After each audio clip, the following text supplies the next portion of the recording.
By the middle of August, the ground around Dry Creek had forgotten the feel of rain. The grass lay flat and pale beneath the Wyoming sun. Each hoofstep broke it into dust. The creek itself had narrowed to a dark ribbon between banks of cracked mud, and the cottonwoods along it turned their leaves sideways as if they had grown tired of looking at the sky. Elias Reed measured his days by what still needed water. At first light, he carried water from the deepest well, checked the trough, counted the cattle, and rode the boundary fence. By evening, the ranch house held the day's heat in its walls. Elias ate at the small kitchen table, with one chair pushed in and one chair left beneath a folded cloth. He had stopped noticing the second chair years ago, or told himself he had. He cooked beans in the same black pot, cut bread on the same scarred board, and washed one plate beneath the weak pump.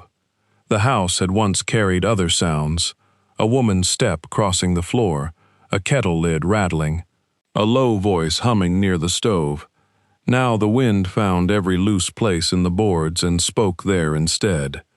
Elias was 36, broad-shouldered, sun-browned, and quiet enough that people in town often mistook silence for temper. He did not correct them. Dry Creek had known his name since he was a boy. It had also known his wife, Ruth, and the fever that took her before their second winter on the ranch was through. After the burial, Elias kept working. Work required no explanation. On Saturdays, he rode 6 miles into town for salt, lamp oil, coffee, and whatever news the storekeeper chose to give him. He went early, before the boardwalk crowded, and left before the market bell at noon. That August, a broken cinch strap delayed him. By the time he reached Dry Creek, wagons lined the square.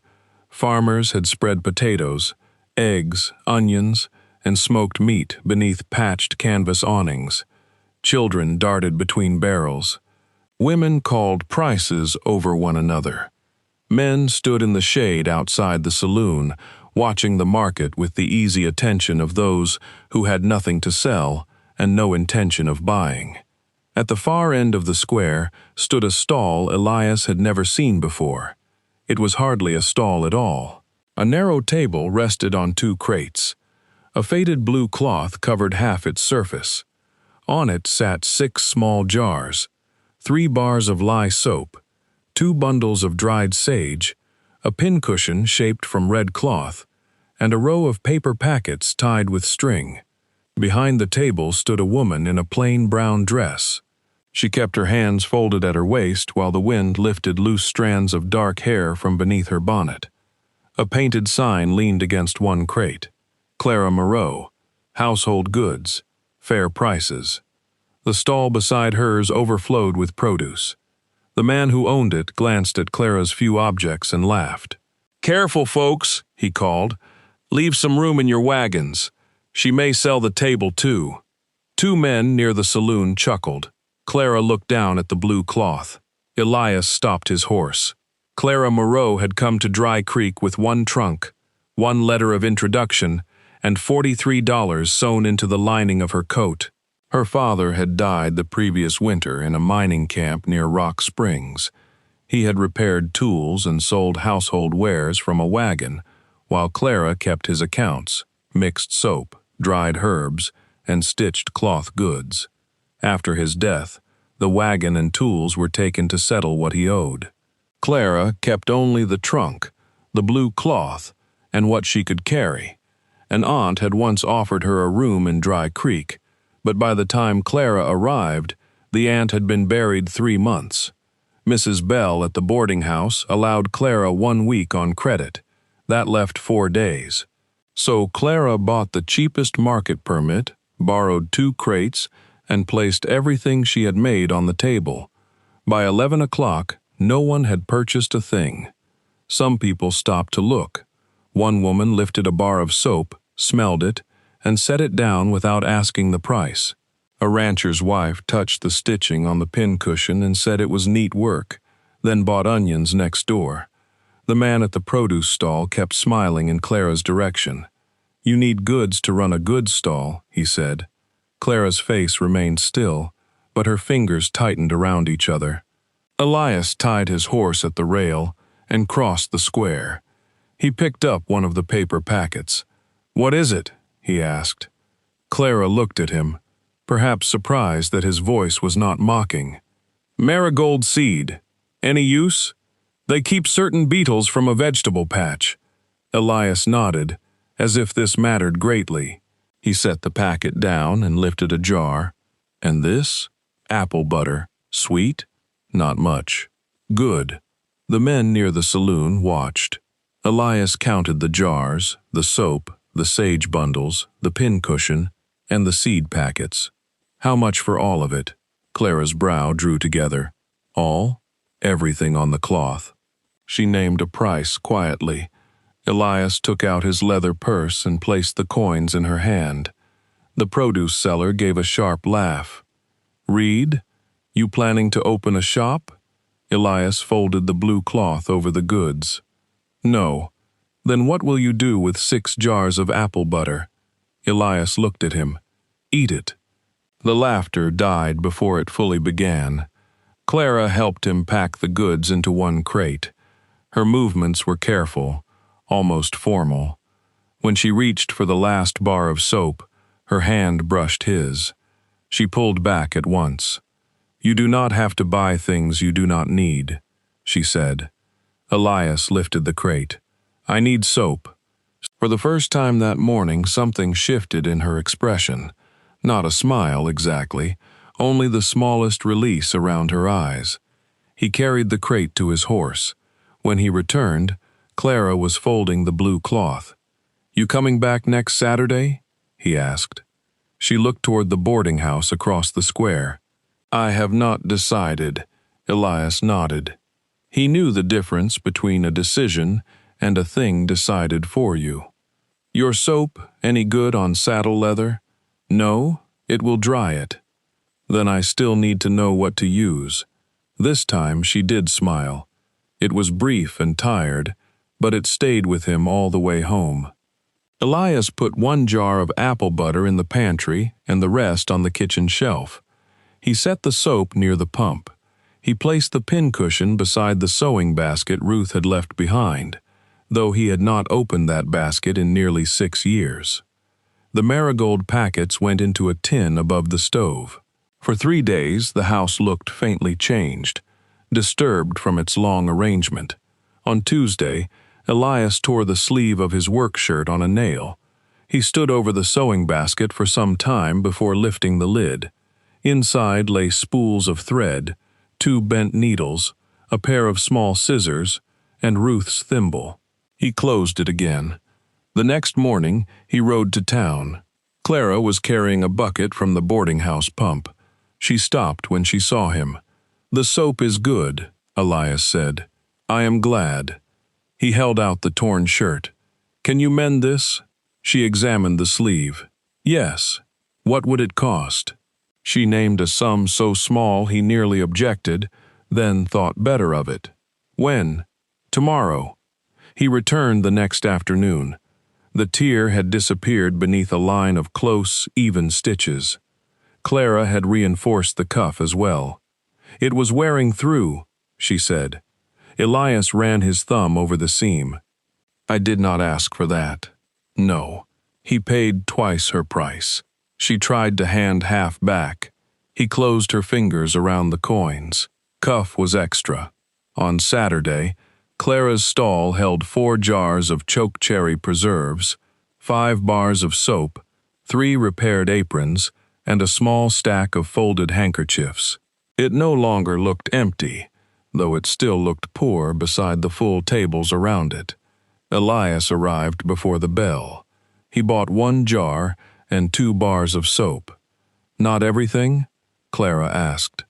"Thought others should have a chance." By noon, a teacher had bought 2 handkerchiefs. Mrs. Bell purchased an apron after inspecting every seam. A miner's wife took the last jar of preserves. The produce seller did not laugh that day. The next week, Elias brought Clara 6 empty jars washed clean. "You paid for these," she said. "I paid for what was in them." She accepted them. The Saturday after that, 2 came back filled with pickled beans. This became their first rhythm. Elias brought jars. Clara filled them with whatever she had managed to make. He brought torn shirts, a saddle blanket with a split edge, gloves worn through at the thumb. She repaired each one and returned it folded.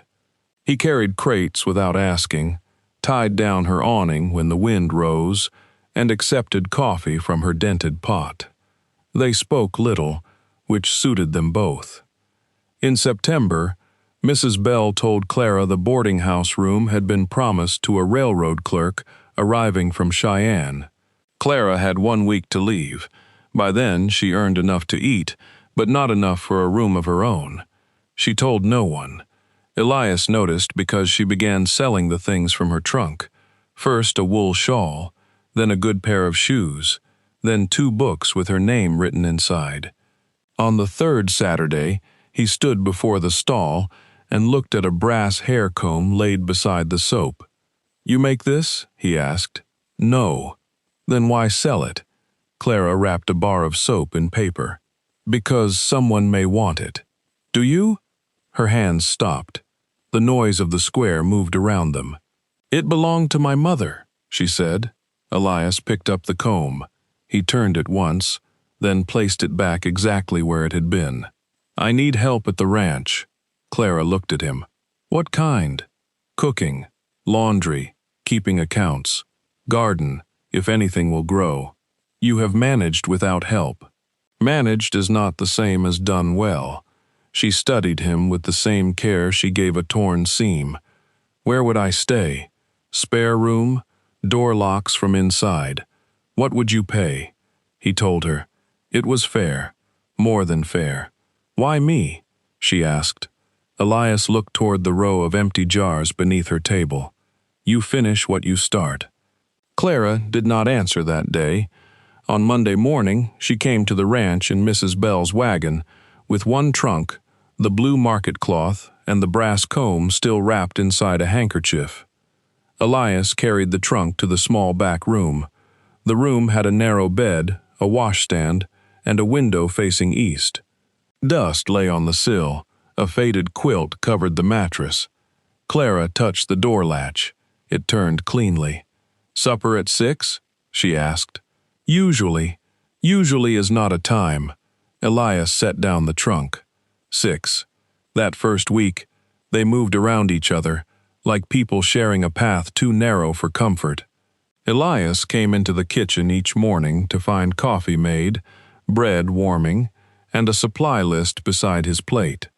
She did not seem to require thanks for every task. He showed her the ledger, the well, the root cellar, and the small square of hard ground behind the house where Ruth had once tried to grow beans. He did not say Ruth's name. Clara did not ask. She scrubbed the kitchen shelves, aired the bedding, and carried the second chair outside to tighten one loose rung. When Elias returned from the pasture, the chair stood beside the table again. That evening, she sat in it. The sight stopped him in the doorway. Clara looked up. "Is something wrong?" "No." He washed his hands and sat across from her. The stew tasted of sage. Autumn arrived slowly. The days remained hot, but the nights sharpened. Dust gathered in the corners of the windows. Geese passed high overhead, their cries thin against the sky. Clara began a garden with no expectation of harvest. She turned the earth behind the house 1 shovel at a time, breaking the hard crust and mixing in manure from the barn. Elias watched from the corral for 2 mornings before bringing her a better spade. "Ground is dead," he said. "Only dry. Same result." "Not always." She planted onions, winter lettuce, and the marigold seeds he had bought from her empty stall. Each evening, Elias left the last inch of water from the horse buckets beside the garden. Neither mentioned it. In October, rain came at last. It began after midnight, with 1 heavy drop against the roof, then another. Elias woke and sat upright in bed. For a moment he did not understand the sound. A door opened down the hall. He stepped into the kitchen just as Clara came from her room, wearing her coat over her nightdress and holding a lamp. They stood beneath the low ceiling while rain struck the roof harder. Clara laughed once. The sound surprised both of them.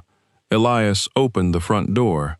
Cold rain blew across the porch. The yard darkened. Water ran from the barn roof in silver lines. They stood side by side, saying nothing. By morning, the creek had risen 3 inches. The garden smelled of wet soil. Tiny green shoots appeared a week later. Other changes followed. Elias came in before supper was called. Clara stopped carrying her room key. On Sundays, she read while he repaired tack, each learning the other's small habits. One evening she found him holding Ruth's thimble. The sewing basket sat open before him. Clara paused, then set a folded shirt on the table. "My wife used that," Elias said. It was the first time he had spoken of her. Clara sat in the second chair. What was her name? Ruth. How long? 6 years. Clara looked at the thimble in his hand.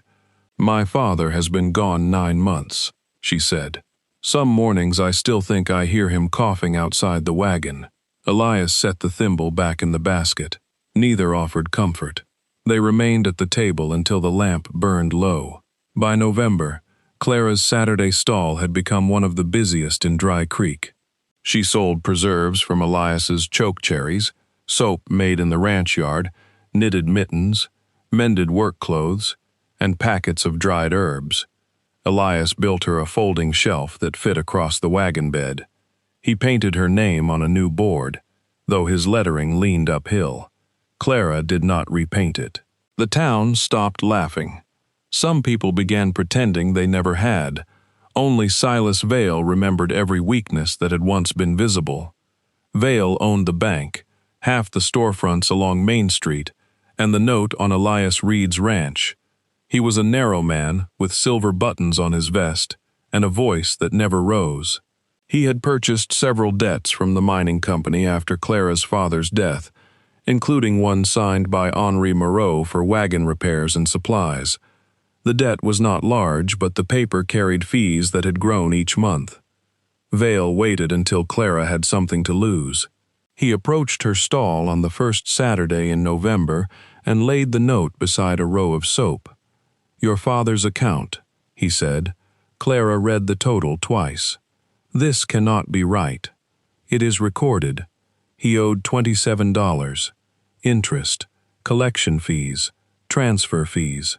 The amount was now $142. Clara's face went pale. "I did not sign this. You inherited his remaining property." "There was no remaining property." Vale glanced at the stall, the shelves, and the wagon. "There appears to be some now." Elias had been unloading jars at the back. He stepped around the wagon. "Problem?" Vale smiled without warmth. "Private account." "Then speak private." Vale folded the paper. "Miss Moreau has 30 days. After that, I petition the court for seizure of goods." Clara held herself still. Elias looked at the note. "Bring it to the ranch tomorrow." Vale's eyes settled on him. "Your renewal comes due in January, Reed." The words were plain, almost polite. The meaning was not. Elias had borrowed after 3 dry seasons and the loss of half his herd.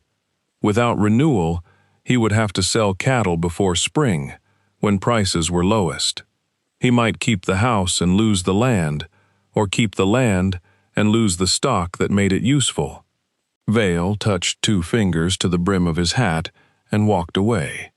Clara stared after him. "You should not involve yourself," she said. Elias lifted the jar crate.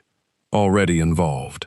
At the ranch, they spread the papers across the kitchen table. Clara found her father's original entry in an old account book. $27 for a wagon axle, iron brackets, and feed. A payment of $12 appeared 3 weeks later. Vale's copy showed no payment. "Do you have a receipt?" Elias asked. Clara shook her head. The mining office kept them. It closed in the spring. Elias rubbed the scar in his palm. Who ran it? A man named Dugan. He went south. For 2 weeks, Elias asked questions. Men remembered Dugan and the wagon repair, but none could offer proof. Meanwhile, Vale's warning spread through town. Customers began hesitating at Clara's stall. A woman who had ordered 6 handkerchiefs canceled. The produce seller offered sympathy and lowered his voice, as if debt were an illness that might hear him. On the ranch, Clara worked longer. She made soap after dark. She stitched until her eyes watered. She counted coins beneath the lamp and hid the total when Elias entered. One night, he found her packing the brass comb and 2 dresses into her trunk. "Where are you going?" he asked. "Cheyenne." "When?" "Monday." "Why?" She folded a dress. "There is factory work. You have work here. Vale will not renew your note if I stay. He might not renew it anyway." "Then do not give him a reason." Elias stood in the doorway. The room looked almost as it had when she arrived, except for dried sage near the window and a mended curtain over the glass. "You decided this without speaking to me," he said. "It is my decision." He nodded once. "Yes." The answer seemed to hurt her more than argument would have. He left the doorway. For the next 3 days, the house became formal again. Clara served supper at 6. Elias arrived at 6. They spoke about weather, cattle, and the remaining flour. She slept with her door locked. On Sunday morning, snow began. It covered the garden, the porch steps, and the road to town. Elias saddled his mare before daylight. Clara watched from the kitchen window as he rode north instead of toward Dry Creek. He returned late that night with ice in his beard and a folded paper inside his coat. He placed it beside her packed trunk. "Found the freight driver," he said. "He kept old account copies.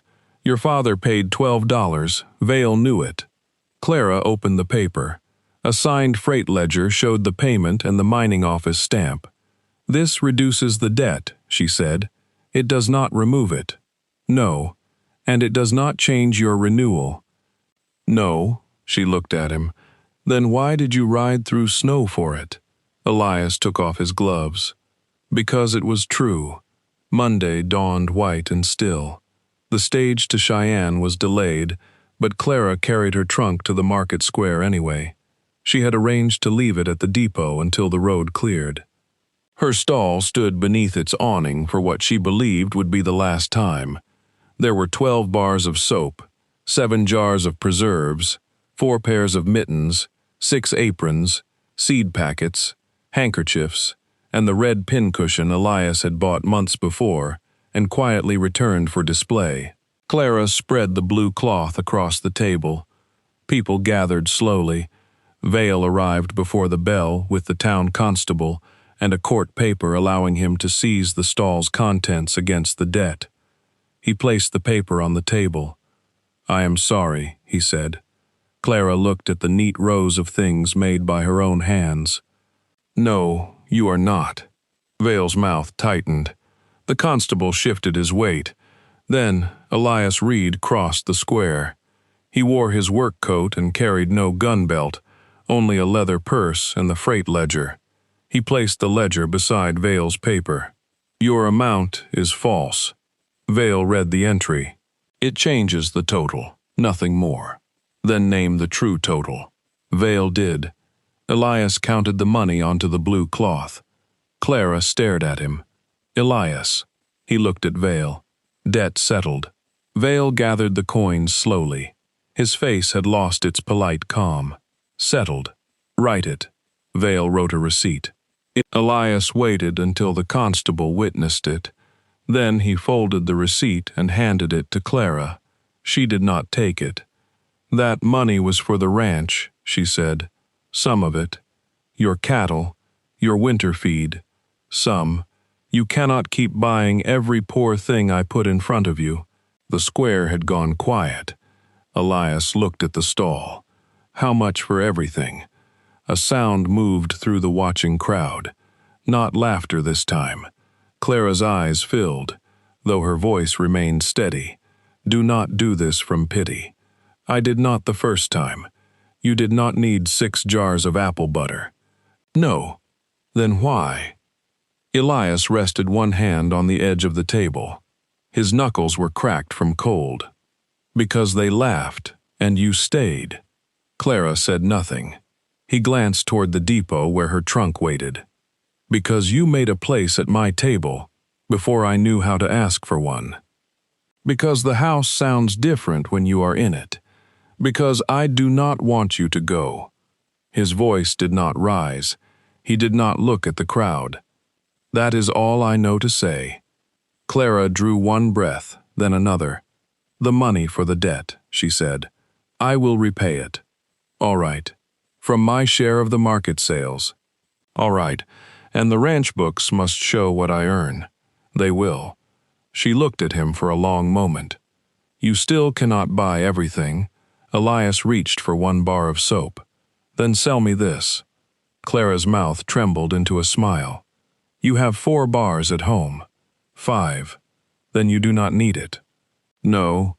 Mrs. Bell stepped forward from the crowd and picked up an apron. I need this, she said. The school teacher bought 2 packets of seed. The livery owner took a jar of preserves. The produce seller stood at the edge of the gathering, red-faced, then placed a coin on the cloth for a pair of mittens. By noon, the stall was empty. Not mocked, not abandoned. Empty because everything had been chosen and carried away. Clara returned to the ranch that afternoon with the blue cloth folded beneath her arm and the trunk still tied behind the wagon seat. Winter settled over Dry Creek. Elias sold 12 cattle, not 20. Clara expanded the soap making, and by February, orders came from 2 neighboring towns. The ranch note was renewed through a new cooperative in the back room of the general store. Fewer men crossed Vale's threshold. At the Reed Ranch, the marigolds slept beneath snow. In March, the first green tips pushed through the dark soil by the kitchen wall. Clara found them at sunrise and called Elias from the barn. He came without his coat, wiping his hands on a rag. They stood over the small chutes together. Told you the ground was only dry, she said. Elias looked at her. You did. The market reopened in April. Clara's new stall had 2 folding shelves, a canvas roof, and a sign with straight lettering this time. Beneath her name, in smaller words, it read, Reed Ranch Goods. Elias pretended not to notice until she asked him to hang it. He drove the nails carefully. That evening, back at the ranch, Clara placed Ruth's thimble in the sewing basket beside the red pincushion. She had asked before using it. Elias had said yes. After supper, she closed the ledger and reached across the table. Her hand rested palm up between them. Elias looked at it as though it were something rare and plainly offered. Then he placed his hand in hers. Outside, the wind moved across the open land, still hard, still restless, still carrying dust from places where nothing had yet taken root. Inside, Clara drew the blue market cloth over a basket of cooling bread. Elias rose and shut the door against the cold. This time, when he returned to the table, neither chair was empty.